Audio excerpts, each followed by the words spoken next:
ನೀವು 2025ರಲ್ಲಿ ಮನೆ ಕಟ್ಟಬೇಕು ಅಂತ ಪ್ಲಾನ್ ಮಾಡ್ತಾ ಇದ್ದೀರಾ? ಹಾಗಿದ್ರೆ ನಿಮ್ಮೆಲ್ಲರಿಗೂ ಒಂದು ಗುಡ್ ನ್ಯೂಸ್ ಇಲ್ಲಿದೆ. ಅದೇನಂತ ತಿಳ್ಕೊಬೇಕಾ? ಮೊದಲು ಚಾನಲ್ನ ಸಬ್ಸ್ಕ್ರೈಬ್ ಮಾಡಿ. Hello friends, welcome to my new video. ನಾವೊಂದು ಮನೆ ಕಟ್ಟಬೇಕು ಅಂತಂದ್ರೆ ನಮಗೆ ಮೇಜರ್ ಆಫ್ ದಿ ದುಡ್ಡು ಖರ್ಚಾಗತ್ತಲ್ಲಿ ಅಂತಂದ್ರೆ ಮೆಟೀರಿಯಲ್ಸ್ ನ ಪರ್ಚೇಸ್ ಮಾಡೋದ್ರಲ್ಲಿ, like steels, cement, sand, tiles, granite and etcetera.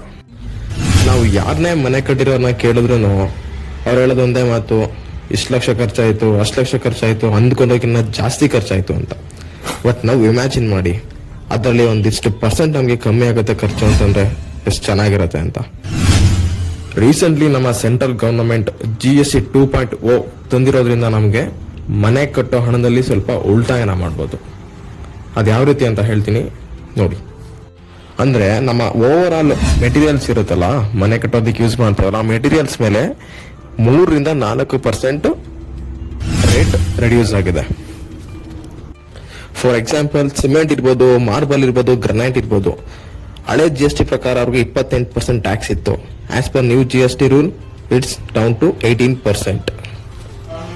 ಜೊತೆಗೆ ನಮಗೆ ಸ್ಯಾಂಡ್ ಲೈನ್ ಬ್ರಿಕ್ಸ್ ಕೂಡ ಇರ್ಬೋದು. ಜೊತೆಗೆ ಅದರ್ ಕನ್ಸ್ಟ್ರಕ್ಷನ್ ಮೆಟೀರಿಯಲ್ಸ್ ಗಳು ಓಲ್ಡ್ GST 12% ಇದ್ರೆ ಈಗ ಅದು 5%ಗೆ ಇಳಿಕೆ ಕಂಡಿದೆ.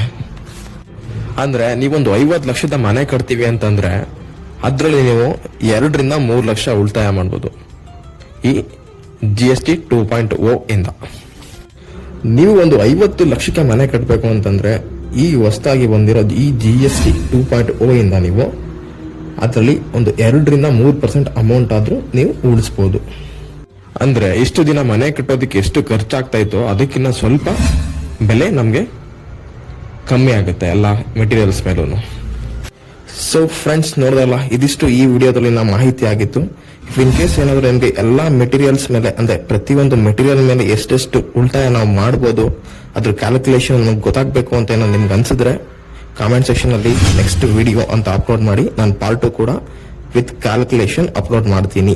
ವಿಡಿಯೋ ರೀಚ್ ಆಗ್ತಲ್ಲ, ಇಫ್ ಇನ್ ಕೇಸ್ ವಿಡಿಯೋ ಒಂದು ಒಳ್ಳೆ ರೀಚ್ ಕಂಡ್ರೆ ನೆಕ್ಸ್ಟ್ ವಿಡಿಯೋ ಕೂಡ ಅಪ್ಲೋಡ್ ಮಾಡ್ತೀನಿ ಅಂತ ಹೇಳ್ತಾ ಸಬ್ಸ್ಕ್ರೈಬ್ ಮಾಡಿ, ಪ್ಲೀಸ್ ಒಂದು ಲೈಕ್ ಮಾಡಿ.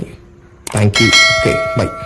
ನಾನು ನಿಮ್ಮವನು, ನಿಮ್ಮ ಮನೆ ಮಗನು.